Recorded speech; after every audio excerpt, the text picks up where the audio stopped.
Hi everyone. Thank you for joining me. So it was recently that I started to understand that even these very large discs, these very large stones, they're actually the same thing. They're the same effigies and characters that the small stones are. There's a really neat statue of a woman right there. You can see her face with the right side profile and all of her hair coming down there. I know it just looks like a rock. You can see the other weird shaped rock next to it. That represents a bird. You can see how it's very sharp and how it's shaped.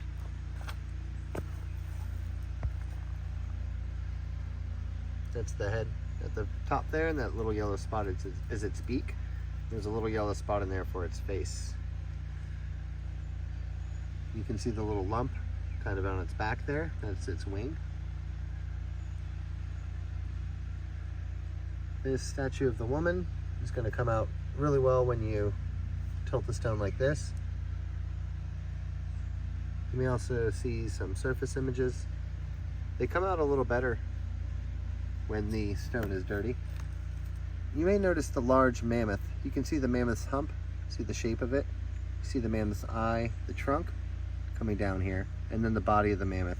Looks like one leg is there and one leg is here. This is the whole mammoth in this one section.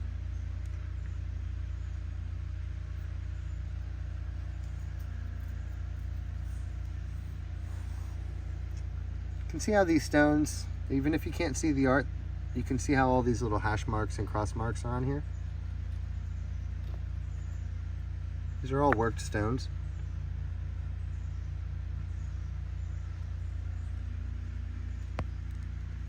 So they have little images, characters on them. Each and every one. They oftentimes represent birds, as you can see here. We're not sure who made them.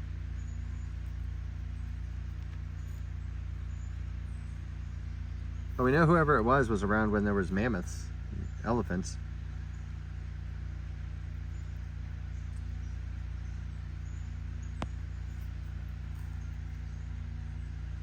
There's a fantastic eye carving in there. Let's go ahead and zoom in on that. Maybe you're able to see that pretty well.